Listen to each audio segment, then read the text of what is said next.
You are now tuned in to the Storm Tracker podcast.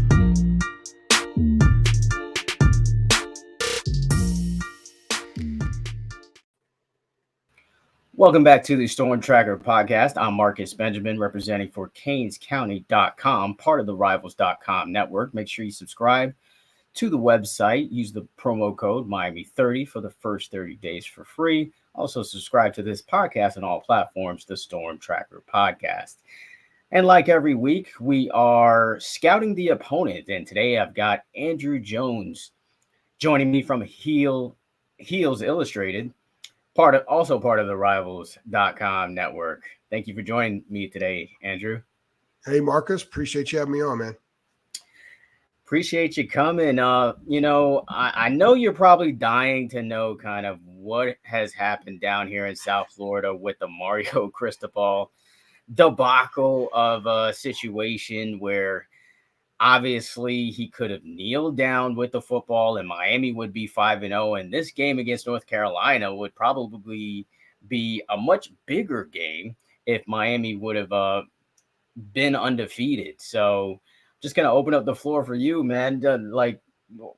Actually, just from your perspective, watching it obviously on TV and kind of seeing the fallout, what is your perception of kind of what unfolded?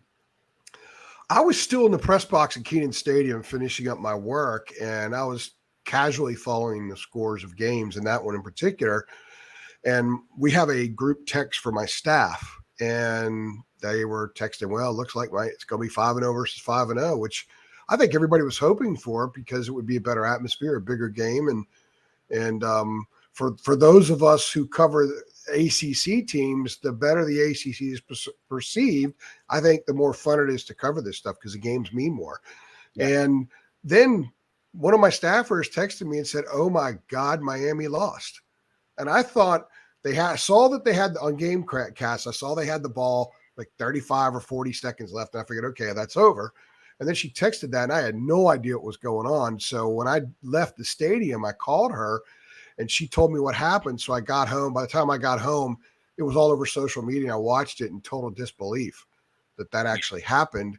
And my first thought was, well, aside from the fact it takes some shine off of this game, is what on earth kind of team is Miami going to bring to Chapel Hill? Like, how does Mario get those kids back?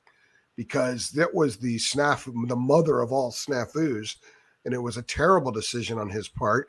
And you also have to wonder, and this is what some of us have talked about in the media here in North Carolina, is the offensive coordinator didn't speak up and say anything. Tyler Van Dyke, who's got probably has the authority to make some call changes at the line of scrimmage, why didn't he call timeout rather than say, hey, why don't we just take a knee? It's kind of amazing that nobody caught on to it, and it happened.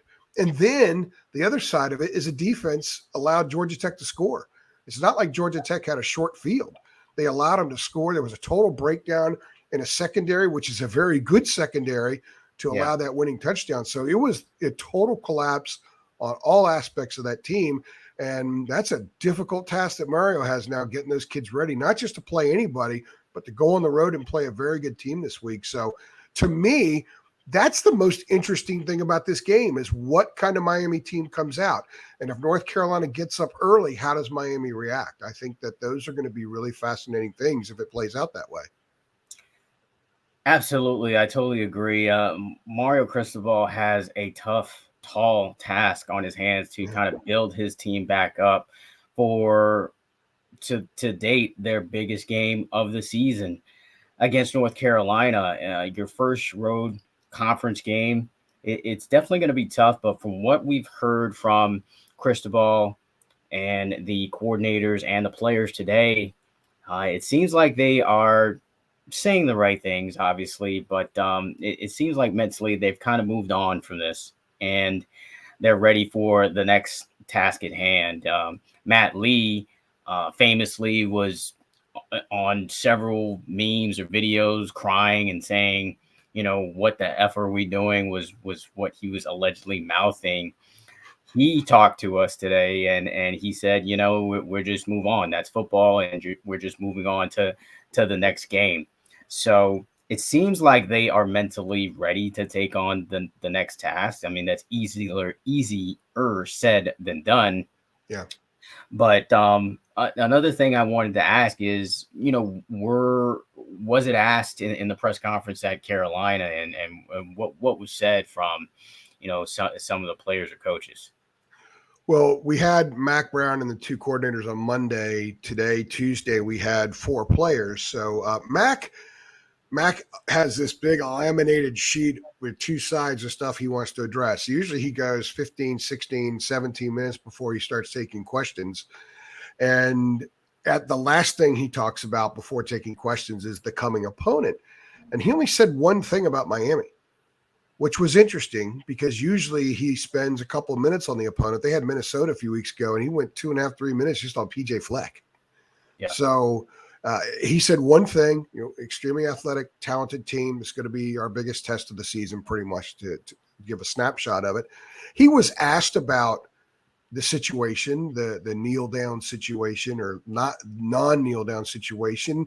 And I think, Mac's really good at being political and diplomatic with his answers. And he said, look, people don't realize how much chaos there is on the sideline. And there are mixed signals that get sent in often. It's just that you don't see it because if it's a run play and you get 2 yards and no one ever knows it was a mixed signal, they never know. It doesn't affect the game. It's in the middle of the game. It's one of 160 snaps taken in a game. This happened to be something that occurred at the end.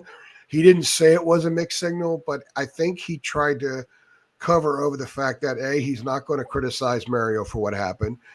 B, it's very possible there was a mixed signal. And C, that it doesn't do him any good to talk about it. So he kind of dodged it in that sense. Now, Drake Maye was asked about it today, and Drake is pretty forthright with things that he says. He says, look, clock management stuff happens all the time. It just so happened to happen there at that time.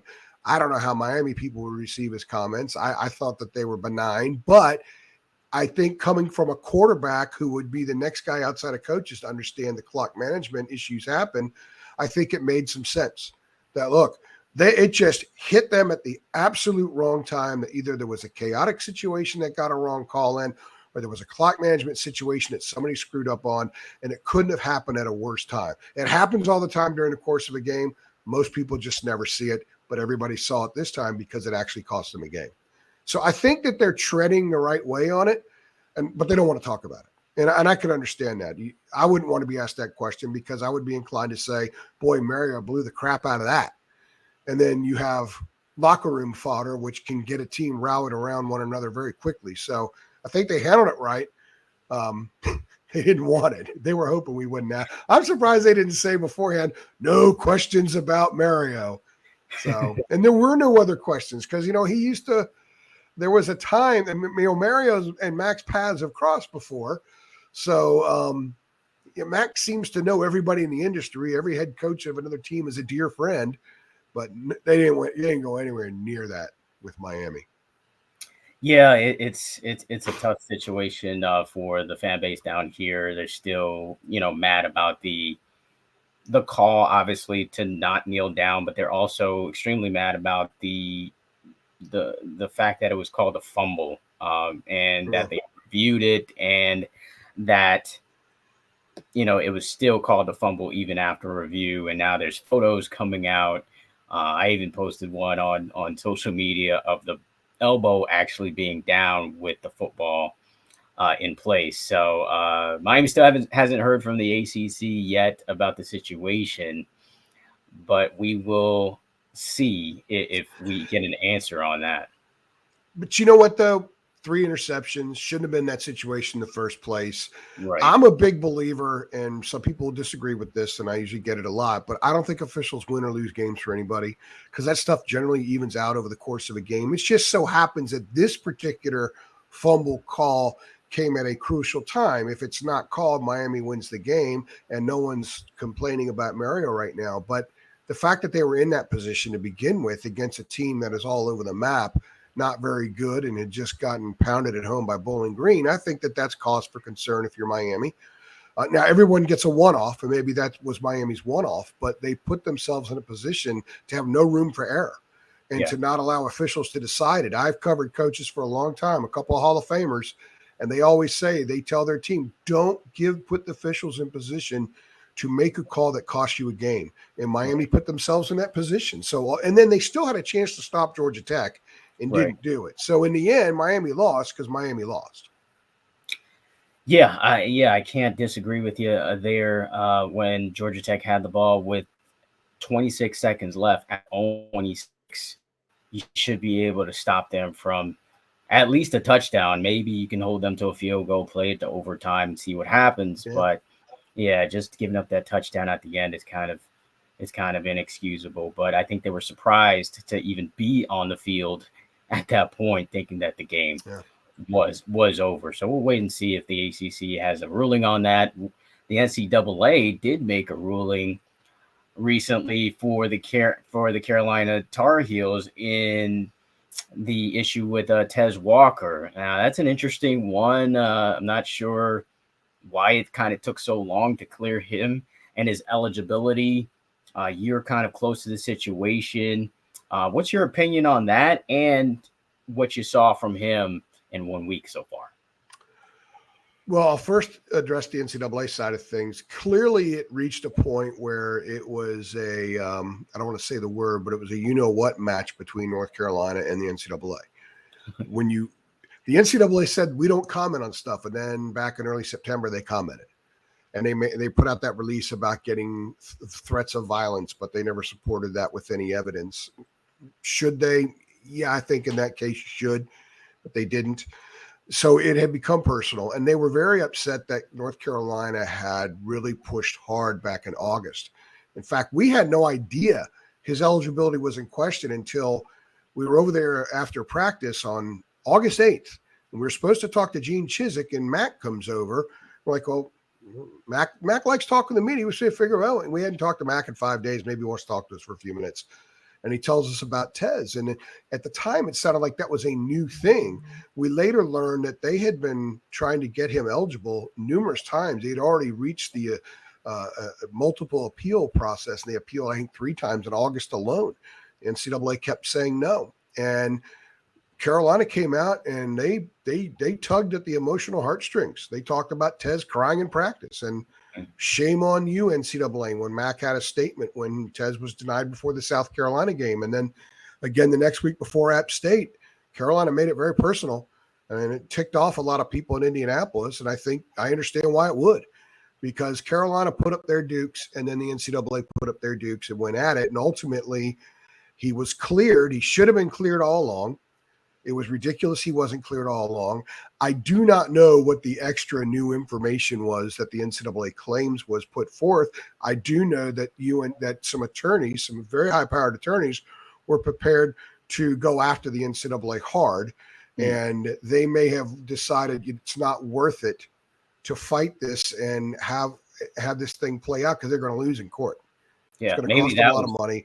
Maybe that was. Well, they've lost so many. I think that's what it was. They've lost so many court battles. And North Carolina waged a war against them with the whole AFAM stuff about 6 years ago and won then as well. And Penn State had its issue. Miami's had issues before that they've had to can't afford to be bogged down with that in a legal proceeding or a civil proceeding. So I think they just cut the cord to it and said he's eligible. And they got their last salvo in. And Mac was asked about it after the game Saturday. He said, you know what? I'm moving forward. It's all in the past. We're moving forward because they got what they wanted. They got their best wide receiver on the field now, and I think it takes them up a notch offensively from what is already a damn good offense. It takes them up another notch. So in the end, Carolina got what it wanted. Yeah, but now you like you said, you got a number one receiver inserted to an already potent offense. He did see the field last week against Syracuse in a blowout win. What have you seen from Tez Walker? Well, he had been running on the scout team for the previous month. Now, imagine you're in the secondary in North Carolina and you've got Tez Walker running scout team. They actually say that's one of the reasons that they've improved in the secondary, because one of the best receivers in the country is on the scout team. So he hadn't run anything with the first or second team offense since August. And they found out after practice Thursday. So Chip Lindsey, the offensive coordinator, and Lonnie Galloway, who's the passing game coordinator and wide receiver coach, they sat down in a room Friday afternoon and tried to scribble up a few things to figure out a way to incorporate Tez into the offense some. So he played Saturday with having gone through a walkthrough. And that was it. And he was targeted 8 times, had 6 catches, had a really nice catch on the sideline, and showed a few flashes. And there was one play, a deep ball to Nate McCollum, in which Tez was also open. And, Drake could have picked, let's pick your poison deal. And he threw to Nate because it was a little bit of the easier throw. And I asked Drake after the game, I said, was that the Tez effect? And he said, yes. And what the Tez effect is this was a receiving core that really didn't have anybody that could consistently take the top off of defense before. They have good players that can get downfield, but they weren't Tez Walker. They didn't have that extra layer. Tez has that, and by him being out there, the effect is the other guys, it extends their routes. And we saw that with Nate McCollum there. We saw that with Bryson Nesbitt, the tight end, getting downfield more with some stuff. So I think you'll see North Carolina go downfield, go deep, go mid-deep more now than they have previously this season. And it's the Tez Walker effect. And if they play 80 snaps on offense, Tez is going to be out there for 70 of them probably every game.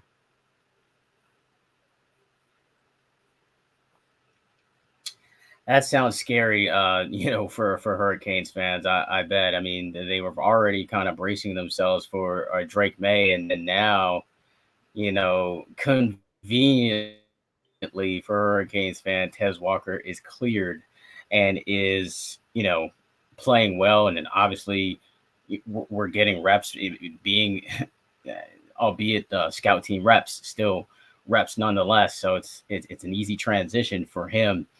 How's Drake Maye really kind of elevated his game? Obviously he is a NFL worthy quarterback, and last year he could have gone to the NFL. He chose to come back to Carolina after a few games. They're obviously undefeated. What have you seen from Maye, and has he improved from last year?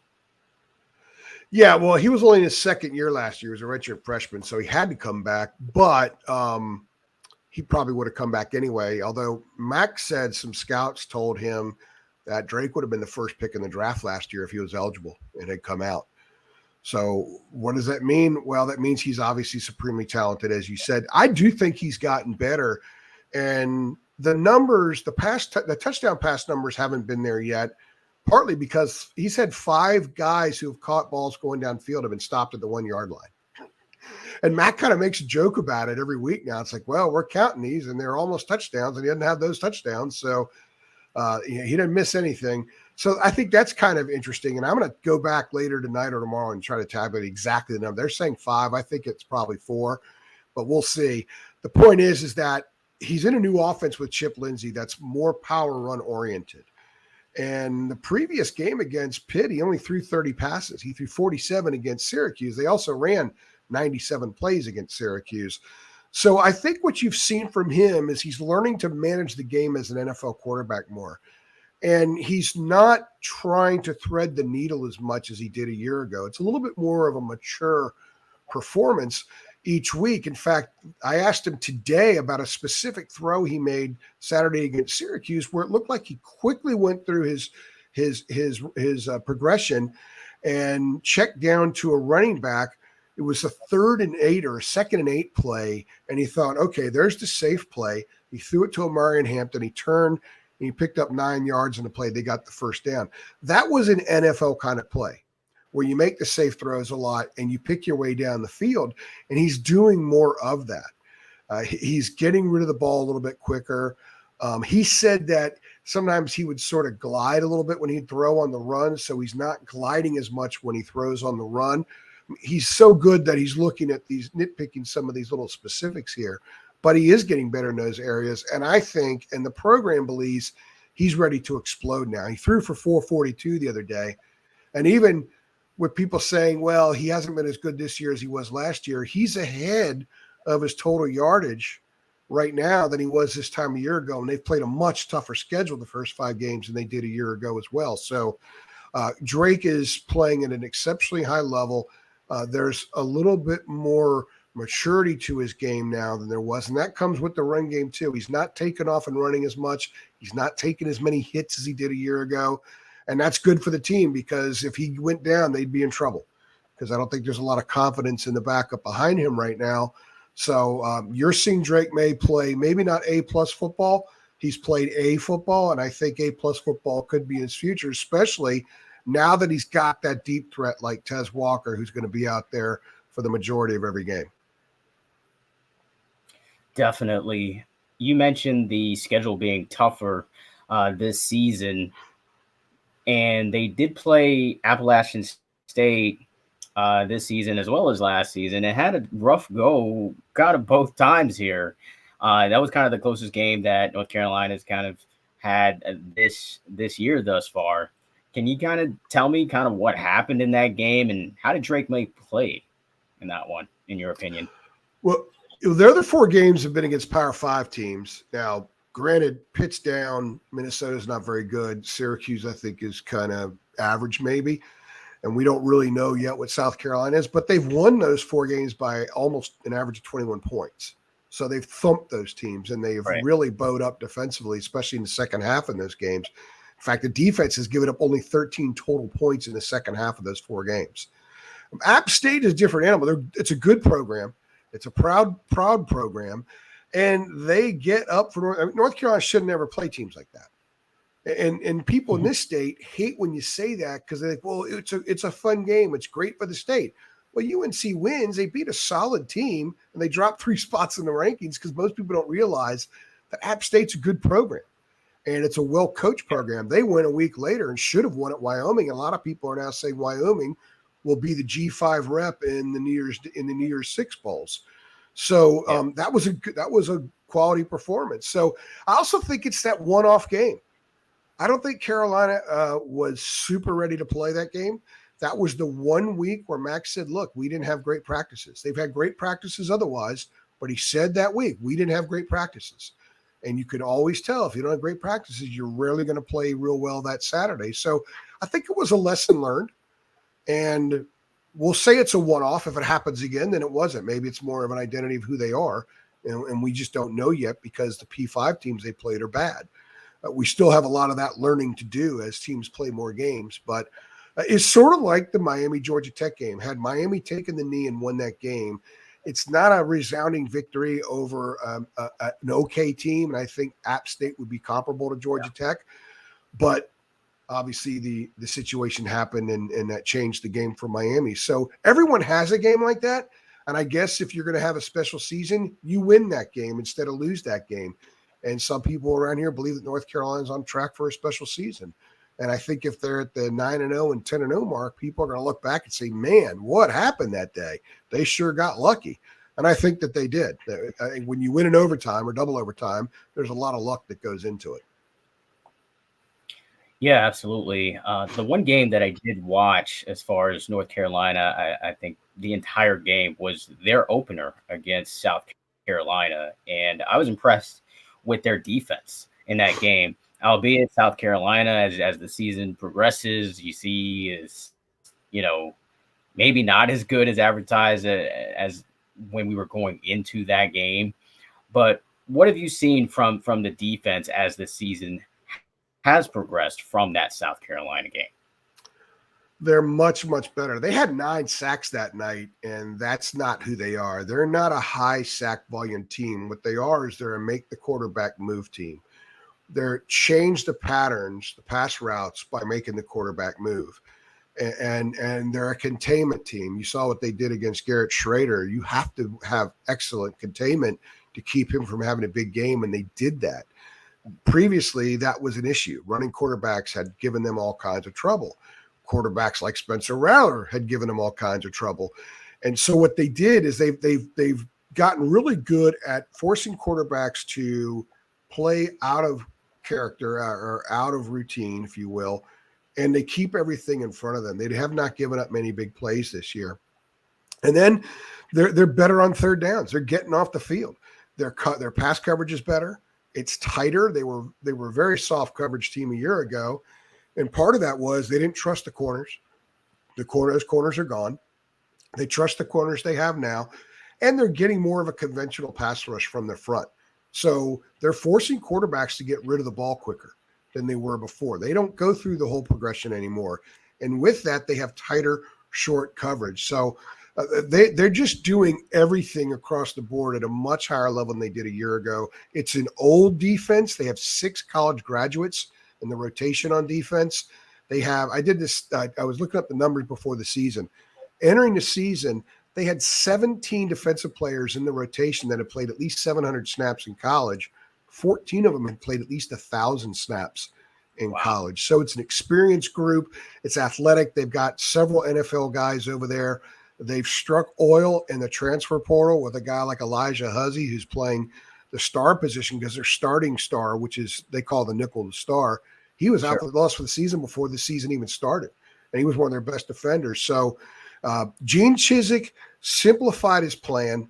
He was out for 5 years, came back last year, realized some of his principles didn't work against the way offenses are now. So he tweaked some things, and he's got an older, smart group over there. He doesn't have to tell them 5 times to do something. He can tell them once or twice, and they get it done.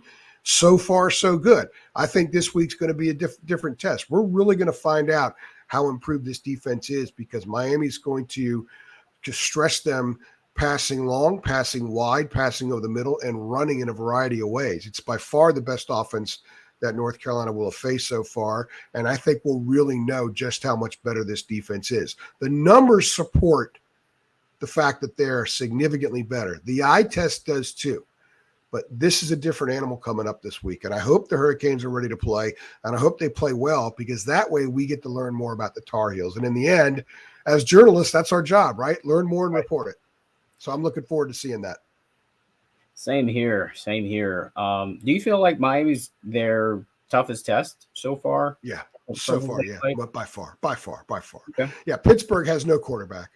Pittsburgh's a mess. And in college football, you can't go out and get one in the middle of the year, so they're a mess. Minnesota has no quarterback. They're a mess on offense. App State played a backup quarterback and nearly beat them. I don't know what they are. I think South Carolina's got a really good quarterback in Riley. They got 1 or 2 really good receivers, but we don't really know yet what the Gamecocks are. They're probably average at best.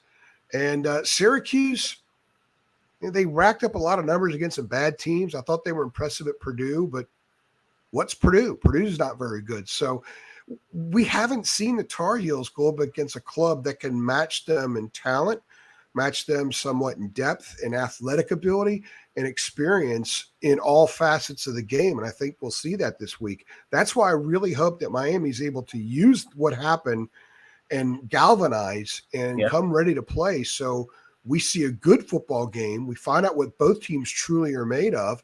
And that will help give us some clarity of what's going on. Because that's what college football is about, Marcus. It's about getting clarity, right? Right. Sometimes it takes through the end of October to get clarity on teams. And I still think we're seeking that with the Tar Heels. Yeah, I think you're going to see a highly motivated Miami Hurricanes team in Chapel Hill on Saturday because they feel like they won the game. They should have won the game. Let's be honest. They should be undefeated at this point. And I think that's going to keep replaying in their mind like, hey, we let one go. We should have played better. We shouldn't have let it come down to an official call or, a last-second heave to the end zone. And I think they're going to be motivated to prove to the world that they're not who we saw they were last weekend. So Saturday night, prime time, Carolina, Miami. Miami, last time they were in Carolina, it did come down to a final drive for Miami that was tipped. The ball was tipped close to the red zone, I believe, and then intercepted. So these games have come down to the final moments. Last year, it was kind of the same situation for Tyler Van Dyke. He was driving for the possible game-winning score at Hard Rock Stadium, and it's intercepted again. How do you think this one turns out on Saturday night? Well, that game 2 years ago in Chapel Hill, that was TVD's coming out party. It sure was. If I recall correctly. And he was awesome that day. And last year, he was all they had. I don't think they ran the ball well against Carolina, but he threw for around 400 yards, if I recall. He gets some issues. Pardon me? Nearly 500 yards. He nearly 500. Yeah. So he gives them trouble because he's really good and he's got good talent around him. So, God, I'm really looking forward just to seeing the challenge. That's the thing that motivates me as someone who's done this as long as I have. I always have questions in my head, and I hope the games answer the questions. That's what it's about. And I still have questions about North Carolina. I think what we've seen so far, this is a club that's been pretty good and has a potential of being really good. But the only way we find out if they're really good is to pass tests like they have this coming weekend. And I agree with you. And I think they're looking at Miami as a 5-0 team, not a 4-1 team. And I know that's a tough sell to kids that are 19, 20, 21 years old. But look, all he has to do is take a knee and they win. They're 5-0. And this is a hype game. Right. This is a 12 versus 15 instead of 12 versus 25. And has serious ACC implications. And it still does. But also in a year where the landscape suggests that there a couple of doors might be open for clubs to come in to enter the CFP that maybe you might not expect at the beginning of the year, this would be a game for one of those teams to maybe take that step forward. I still think because of Miami's schedule, they can do that because they have a lot of tough games remaining. They have more tough games remaining than North Carolina does. So it's still going to be very important, but Miami's not going to enter the game thinking that so much. I think they're going to enter the game trying to cut the cord to what just happened and try to beat a really good team on the road. So they have a tough task. And North Carolina is too, because I think the Tar Heels aren't sure what to expect. Mac's telling them, you're going to get an A-plus team coming in here. But it's human nature, man. Human nature is all over the place in college sports, and it will be interesting to see how much of it finds its way to Keene Stadium Saturday night. Should be an interesting one in Chapel Hill. I'm going to put you on the spot, Andrew. How do you think this game turns out score-wise? Wow. When you told me a little while ago I haven't done my prediction yet. We do a staff picks every week on our site, and I think North Carolina's good. And I've covered a lot of rotten North Carolina teams. I've covered teams in this area for 27 years. So I've covered a lot of great basketball teams and only a handful of good football teams, whether it's North Carolina, Duke, NC State, whatever. And I think this is the best team North Carolina's had since Mac was there the first time. And I think they have a chance to have a special season. And because they're at home, because Drake Maye is just a difference maker, nobody else has him except maybe Southern Cal. And I'd wager Carolina's defense is better than Southern Cal's. So they help Drake more than Southern Cal's defense helps Caleb. I think North Carolina's going to win this game primarily because they're at home, primarily because the Drake factor. I think his game is taking off in the Chip Lindsey offense. And then you add the Tez Walker factor. And the other thing, too, is that this club can get better. That Mac and the staff are coaching them each week like they lost. In fact, they told him at halftime, we're not going to even review the film of the first half against Syracuse. It was 27-0. We're going to judge you on the second half. I think that's interesting. And they're doing that because they know that they can push this mule all the way up the hill. And that's what they're trying to do. Last year, they weren't talking like that because they knew they couldn't do that. Now they know that there's potentially something special there, so they're coaching them that way. It's fascinating to watch. And I believe Carolina's going to win this game probably about 10 points, 10, 14 points. And, I think Drake's going to go nuts again. I think he's going to have a huge, huge game against a really good secondary.